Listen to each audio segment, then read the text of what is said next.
लिसानी बुनियाद पे fault lines हैं, सब नेशनल्स जो हैं उन नेशनैलिटीज़ के बुनियाद पे फॉल्ट लाइंस हैं। आप तमाम सूबों में देख लें, आपको एक फ्रैक्चर्ड सोसाइटी जो है वो नज़र आएगी। इस सूरत हाल में जब आपकी सोसाइटी में इतनी जो है वो निफाक हो, इतनी फॉल्ट लाइंस हो, मल्टीपल फॉल्ट लाइंस हो, तो खुदा न खास्ता अगर बाहर से कोई क्राइसिस हमारे सर पे आन पड़ी तो हम किस तरह उनका मुकाबला करेंगे। ये सूरत हाल जो डेवलप हो रही है, ये एक मुत्तहिद कौम ही इसका मुकाबला कर सकती है, जिसमें पंजाबी भी खुश हो, जिसमें बलोची भी खुश हो, सिंधी भी खुश हो, पश्तून भी खुश हो, वो एक इकाई का हिस्सा हो, तो फिर तो हम मुकाबला कर सकेंगे। नहीं तो ये क्राइसिस जो डेवलप हो रही है, जिसका हमें कतई तौर पे इस वक्त एहसास नहीं है, मैं उस ब्रीफिंग में मौजूद था, जिस तरह फ्रैंकली मैं मशकूर हूं उनका, ब्रीफिंग देने जो टीम आई थी, और जिस तरह आर्मी चीफ ने और डीजीआई ने जो है तफसील से बातें बताई,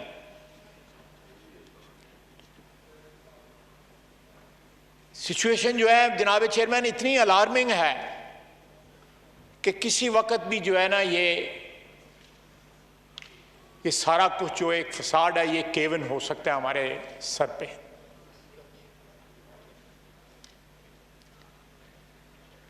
तो जिस घर के अंदर इतना नफाक हो, यूनिटी ना हो, जहां आइन जो है वो उसकी कोई तकरीम ना हो,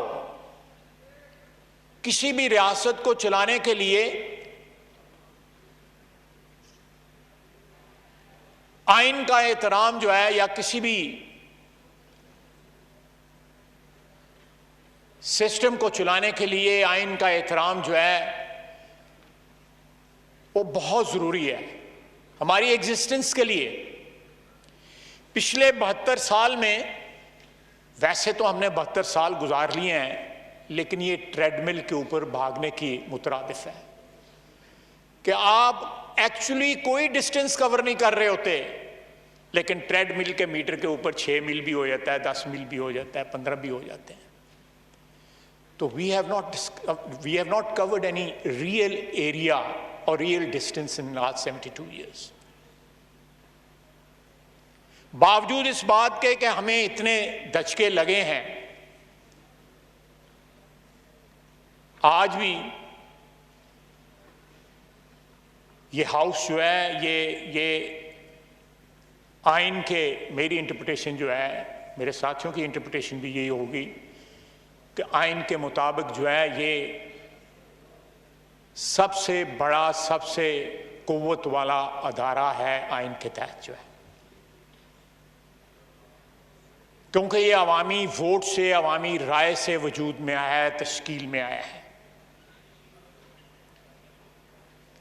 आप अपने आप से पूछें, मैं पूछता हूं, बाकी मेंबरान पूछते हैं कि क्या वाकई हम इतना कुव्वत वाला अदारा है?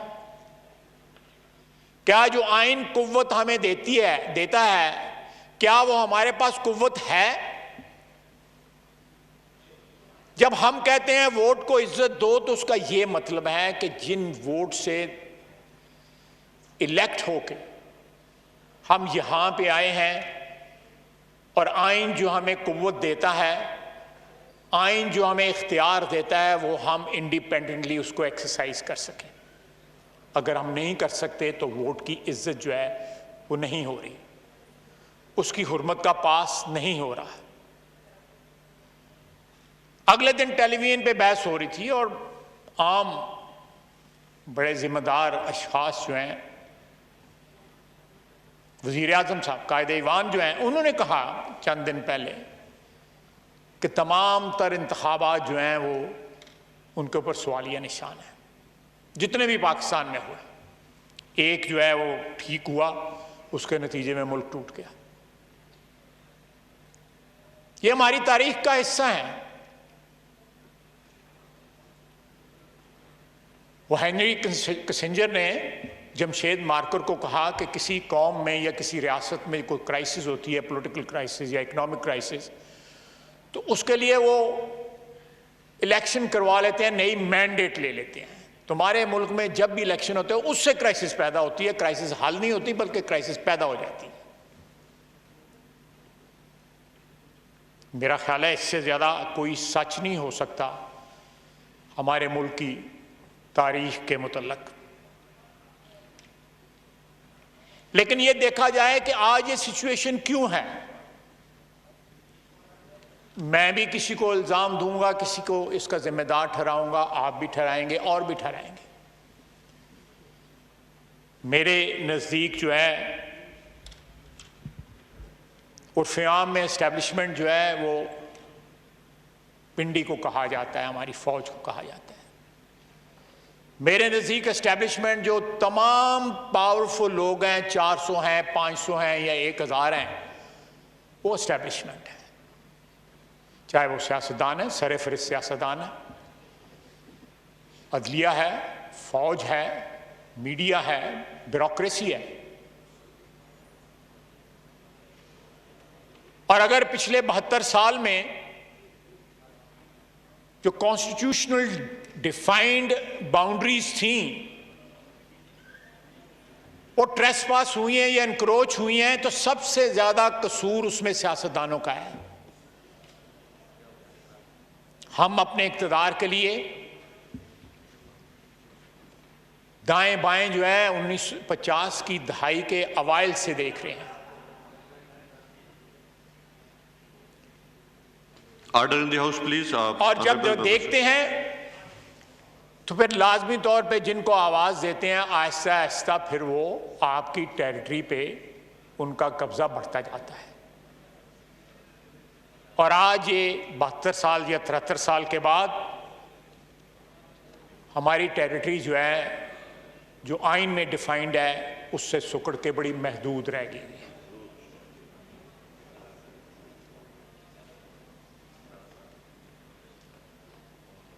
इसका सवाल जो है या इसका जवाब लेने के लिए हमें कहीं और जाने की जरूरत नहीं, अपने गिरेबान में देखने की जरूरत है कि मुख्तलिफ अदवार में पिछली 7 दहाइयों में सियासतदानों ने किस तरह अपनी टेरिटरी जो है नेगोशिएट की अपने इक़्तिदार के लिए, एस्टेब्लिशमेंट के साथ, जो भी एस्टेब्लिशमेंट आप कह लें उसको, अपने इक़्तिदार के लिए, अपने ज़ाती इक़्तिदार के लिए, पार्टी के इक़्तिदार के लिए, अपने ग्रोही इक़्तिदार के लिए किस तरह नेगोशिएट की या किस तरह सरेंडर की।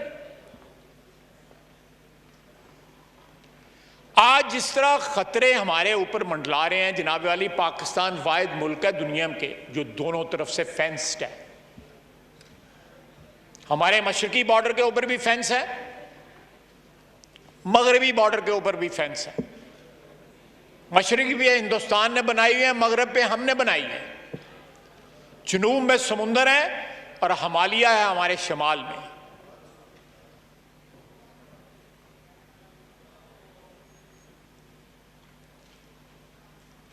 और उसको इन हालात में अगर हम इसी तरह मुल्क चलाते रहे और इसी तरह हमारी कौमी सेहत जो है वो फ्रेजाइल रही, तो खुदा न खास्ता अगर तब्दीली जो है वो मनफी, अफ़गानिस्तान में तब्दीली जो है को मनफी असरात मुरतब करती है हमारे ऊपर, तो अल्लाह ना करे हो सकता है हम उसको बर्दाश्त उन असरात को ना कर सकें। जिस तरह मैंने आगे जो है पहले जो है कोविड-19 की जो है ना मैं मिसाल दी है कि हम उस बीमारी को या उस वबा को या जो खतरा है, उस जो लाहक है इस वक्त, इस वक्त सारा कुछ सब अच्छे की आवाज है, लेकिन जो अनफॉर्चुनेट सिचुएशन अनफोल्ड हो रही है इस वक्त अफगानिस्तान में, फैसले अफगानी अवाम करेगी, हम नहीं करेंगे उसके लिए। माजी में हमने उनके लिए फैसले करने की कोशिश की, बैनुल अक़वामी जो ताकतें हैं उन्होंने उनके लिए फैसले करने की कोशिश की, लेकिन तमाम तर तजर्बात जो हैं पिछली 4 दहाइयों में वो नाकाम साबित हुए। चाहे वो सोवियत यूनियन का था, उसके बाद जो 90 की दहाई में हुआ, उसके बाद 9/11 के बाद जो कुछ हुआ, और जो इस पिछली जो दहाई गुजरी है उसमें जो कुछ हुआ। जनाब वाला, ये तारीख का सबसे बड़ा सबक है। $2 ट्रिलियन जो है अमेरिका ने लगाया है। जितनी भी इंटरवेंशंस की हैं इस इलाके में उन्होंने, वो नाकाम साबित हुए हैं। इराक ले लें, सीरिया ले लें, लीबिया ले लें, मुल्क तबाह हो गए, रियासतें तबाह हो गई, नेस्तो नाबूद हो गई। लेकिन जो मिशन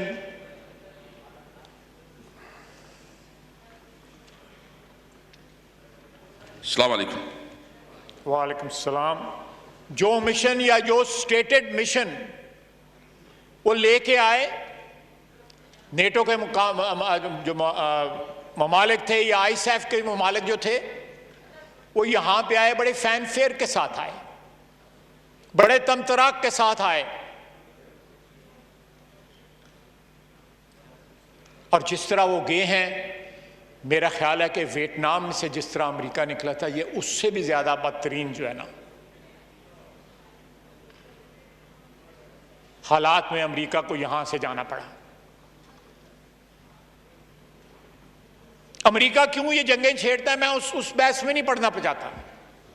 ये ट्रिलियंस ऑफ डॉलर अमेरिका में किन जो है वो उसमें जाते हैं, किन की जेब में जाते हैं। पिछले 1.5 साल में कोविड के दौरान वहां पे 100 बिलियनियर नए बने, लेकिन अनएम्प्लॉयमेंट जो है 3 पॉइंट कुछ से 6 पॉइंट कुछ पे चली गई।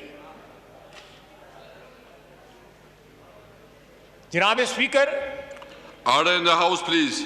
बड़ा अच्छा किया, बड़ा अच्छा आपने किया। पिछले साल जो है वो सदारती खिताब के ऊपर जो है बहस का कंट्रोवर्सी बड़ी देर चलती रही। मेरे नज़दीक जनाब स्पीकर, जिन हालात से हम गुजर रहे हैं उनका एक ही हल है, और वो हल है जो मेरी पार्टी कहती है कि वोट को इज्जत दो, फ्री एंड फेयर इलेक्शंस। आप जब तक फ्री एंड फेयर इलेक्शन इस मुल्क में नहीं कराएंगे, इस मुल्क की बीमारियों का इलाज नहीं हो सकता, कतई नहीं हो सकता। सियासतदान हमेशा पिंडी की तरफ देखते रहेंगे कि कोई हमें कंधा दे, कोई सानू मुंडा दे, कोई आसरा कराए सानू, ताकि इख्तिदार हमारे पास आए। यह रवायत 50 की दहाई के अवाइल से शुरू हुई है, जब 1954 में अयूब खान को डिफेंस मिनिस्टर बनाया गया। वो कमांडर इन चीफ भी थे उस वक्त, मरहूम, अल्लाह उनको गरीक रहमत करे। उस दिन आप मौजूद थे, आप हमारे स्पीकर हैं, आप मौजूद थे जब उन्होंने कहा कि माजी में तमाम हुकूमतों से गलतियां हुई हैं। अगर मैं गलत कहीं आप मुझे टोक सकते हैं, inclusive of military governments also. तो जब हमसे इज्तिमाई गलतियां हुई हैं, तमाम फ्री कैन जो हैं, तमाम कंपोनेंट्स जो हैं इस पावर स्ट्रक्चर के, उन तमाम से गलतियां हुई हैं, तो आइए अवाम के पास जाएं, उनसे एक साफ और शफाफ मैंडेट लें और उस मैंडेट का एहतराम करें। आइन की जो हदूद और क़यूद हैं, जो डिफाइंड हैं, उसमें उनका एहतराम करें।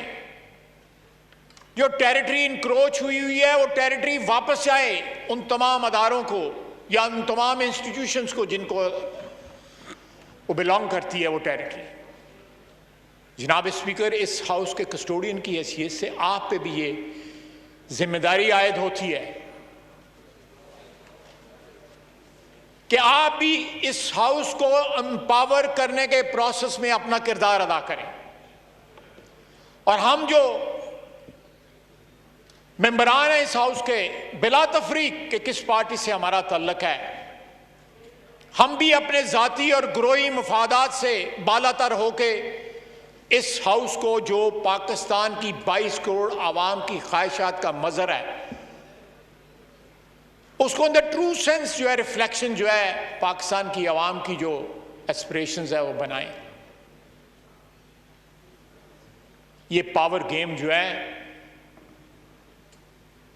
पाकिस्तान के 22 करोड़ आवाम को एक्सक्लूड करके आप नहीं खेल सकते। आप नहीं खेल सकते जब तक पाकिस्तान के 22 करोड़ आवाम इस पावर गेम में शामिल नहीं होंगे। जो एक्चुअली ताकत का सरचश्मा है, मैं आज अपने हलके के आवाम के वोटों की वजह से यहां पे हूं, आप भी अपने हलके के आवाम के वोटों के।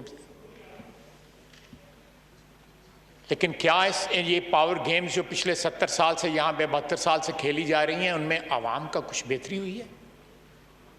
नहीं। आवाम के हालात जो हैं वो दिन ब दिन दिगरगूं हो रही हैं। महंगाई आसमान से बातें कर रही है। अगर कहीं पे कुछ चंद इंडिकेटर्स जो हैं वो बेहतर हुए हैं तो उनका फायदा आम आदमी को नहीं पहुंचा, ना पहुंच रहा है। ये हमारी जिम्मेदारी है। वसीयत हुकूमत की जिम्मेदारी है, लेकिन वसीयत नुमाइंदे के हमारी भी जिम्मेदारी है।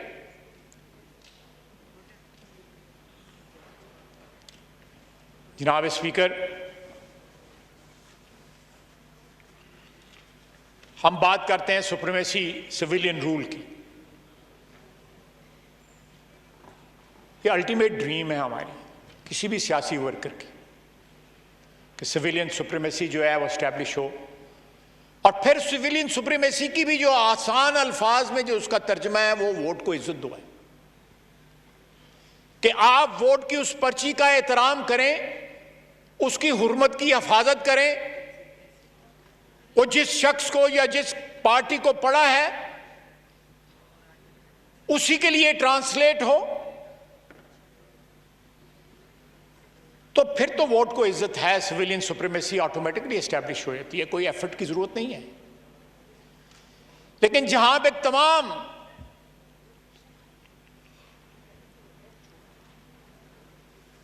इलेक्शनों पे सवालिया निशान होगा, जहां पे इलेक्शन इंजीनियर किए जाएंगे अपनी मर्जी के नतायज हासिल करने के लिए, जहां इक्तदार की मोहब्बत आपको आइन के पामाल करने से भी नहीं रोक सकती, बल्कि टेम्प्ट करती है कि आप आइन को भी पामाल करें।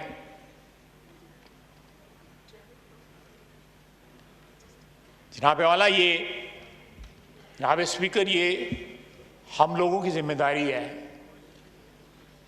जिन लोगों को इस कौम ने नवाजा हुआ है, इज्जत दी है, तकरीम दी है, इस मुअज़्ज़ज़ ऐवान में भेजा है। अगर हम खुद अपनी पावर जो आइन हमें देता है एब्डिकेट कर दें, उनकी हिफाजत के लिए जो है वो अपना फर्ज अदा ना करें, तो हम किसी और से शिकायत करने का कोई हक नहीं रखते। मैं ज्यादा खुल के बात नहीं करना चाहता हूं। नूर आलम ने सही कहा, मेरा जो है सॉफ्टवेयर अपडेट हुआ है, लेकिन आप भी मुस्कुरा रहे हैं, आप भी समझ रहे हैं मैं क्या बात कर रहा हूं। आप भी उसके ऐनी शाहिद हैं, मैं भी उसका ऐनी शाहिद हूं। मैं सोचता हूं मैं उम्र के उस हिस्से में हूं जहां पे टाइम जो है वो इतना आपके डिस्पोजल पे नहीं होता। मेरी 72 साल उम्र है, अगले महीने में 72 साल का हो जाऊंगा। इस ऐवान में मुझे आए हुए 32 साल हो गए हैं। मुझे जितनी इज्जत जो है इस ऐवान ने दी है, या वोट की इज्जत ने जितनी मेरी इज्जत में इजाफा किया है, मैं कभी सोच भी नहीं सकता था। लेकिन एक ख्वाहिश है कि पिछले 30 साल में जो भी इस ऐवान में हुआ, कई दफा मैं भी उसका हिस्सा होता था। पीपल्स पार्टी में और हमारे में जो एकबरनी 90 की दहाई में रही, जिस तरह दस्तो गरीबान हम रहे, हम उसका हिस्सा थे, मैं भी उसका हिस्सा था। हमने उसे सीखा। 2006 में मिसाक जमहूरियत साइन किया, एक के बाद दूसरी हुकूमत ने अपनी टर्म कंप्लीट की, जिस तरह भी हुई, लेकिन एक थ्रेशोल्ड था जो क्रॉस किया गया।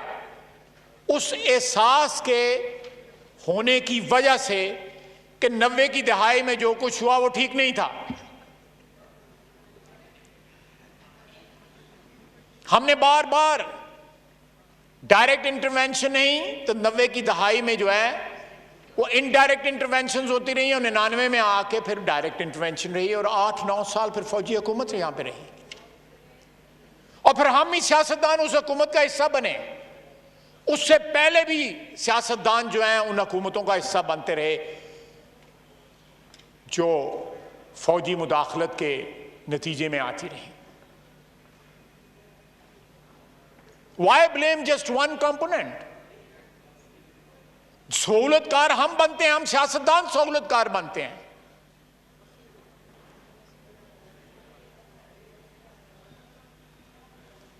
अगर हम सियासतदान सहूलतकार ना बने तो हमारी टेरिटरी जो है, जो आइन हमें अलॉट करता है, उस पर कोई कब्जा ना करे।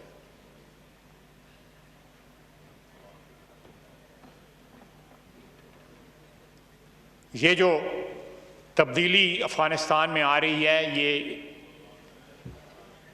जहां पे मैं दुआगो हूं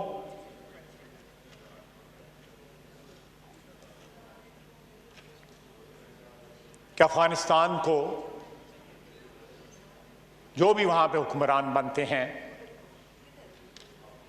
वो अफगानिस्तान को खुशहाली दें, अमन दें,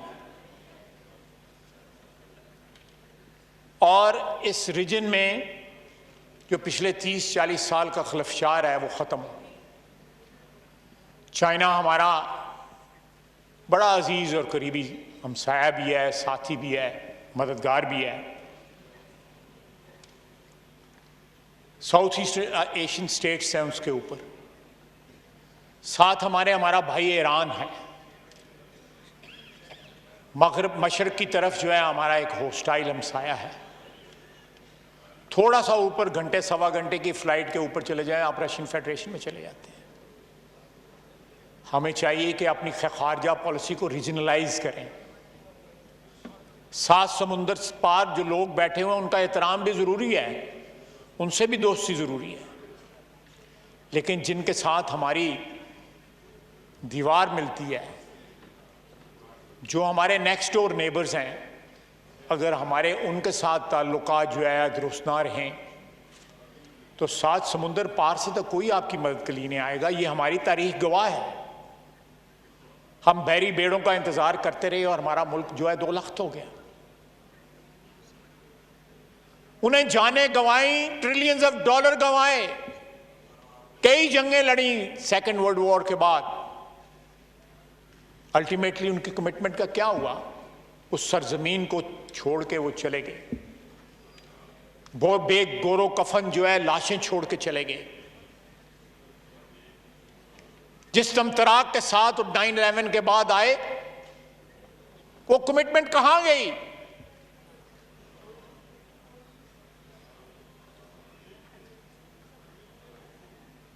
वो एक बेयारो मददगार, बगैर किसी मॉडर्न असले के, बगैर किसी टैंक के, बगैर किसी हवाई जहाज के 30 साल से उन्होंने पहले एक सुपर पावर को शिकस्त दी, फिर दूसरी सुपर पावर। ख्वाजा साहब, आपने बहुत अहम टॉपिक छेड़ा है। इसके ऊपर आपके नॉलेज में ऐसे बताना चाहता हूँ कि हमने एक बहुत बड़ी कॉन्फ्रेंस की है अभी रिसेंटली, जिसमें हमने 5 कंट्रीज जो है जितनी भी सेंट्रल एशियन कंट्री है, ईरान, अफगानिस्तान, उसके स्पीकर को बुलाया था, उसके पार्लियामेंटेरियन को बुलाया था और एक बहुत अच्छी डिस्कशन और डायलॉग हुई है। और हमने अभी उनके साथ एक अंडरस्टैंडिंग बनाई है कि हम जो है ना पाइको को एक प्रॉपर वो बना रहे हैं। तो पार्लियामेंट भी इसमें अपना रोल प्ले कर रही है। इंशाल्लाह ताला आपकी भी हम इसमें पूरा बोलेंगे। प्लीज़। थैंक यू स्पीकर साहब, थैंक यू। जनाब वाला, मैं फिर दोहराऊंगा, बात ज़रूरी है, सारी बातों की कुंजी है इस असेंबली को ताकतवर करें, इस पार्लियामेंट को ताकतवर करें। ये पार्लियामेंट ताकतवर होगी तो सारे मसाइल हल होंगे। ये पार्लियामेंट एक फ्री एंड फेयर इलेक्शन के नतीजे में वजूद में आएगी तो इसकी तकरीम और इसका जो रिस्पेक्ट है वो इंक्रीज होगा। जो यहाँ पे बजट में जो कुछ यहाँ पे हुआ या उससे पहले भी होता रहा, आपके ख्याल में या यहाँ पे जो मेरे दूसरे भाई और बहनें बैठी हुई हैं, उससे हमारे को रिस्पेक्ट में जो है इजाफा हुआ? नहीं। हमारे ऊपर जो एतमाद जो थोड़ा बहुत रह गया हुआ था वो भी एतमाद हमने गंवा दिया। हमारे साथ अगर किसी की उम्मीदें वाबस्ता थी हमारे वोटरों की या कौम की, उन उम्मीदों पे भी पानी फिर गया। ये कलेक्टिव फेलियर है जनाब स्पीकर, ये कलेक्टिव फेलियर है हमारा सियासतदानों का। Y blame others? और तारीख गवाह है, आपको हर दौर में 1947 से लेके आज तक 2021 में हर दौर में जो है आपको सहूलतकार जो है वो सियासतदान ही नजर आएंगे। आइन पामाल हुआ, मुल्क 2 टुकड़े हुआ, या जो स्पेस थी हमारे पास जो हमें आइन ने, ये पाकिस्तान के अवाम ने दी हुई थी, वो स्पेस हमसे छिन गई। ये वक्त है, मेरा नहीं ख्याल कि हमारे पास जो है वो कुछ ज्यादा वक्त है। हम आज भी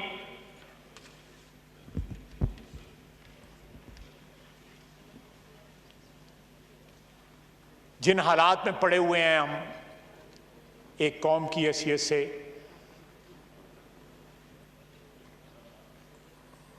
या हुक्मरान अशराफिया की हैसियत से, वो हालात इस बात की गवाही देते हैं कि हमें जो, जिस तरह आपने भी कहा कि हमारे खित्ते के हालात से हम बिल्कुल लाताल्लुक हैं। खुदा न खास्ता मैं बातें क्योंकि इन कैमरा के की गई हैं, मैं यहाँ पे नहीं कहना चाहता। आपको पता क्या कहा, और जिस तरह उन्होंने बताया कि हकीकी खतरा जो है वो कितना करीब है हमारे,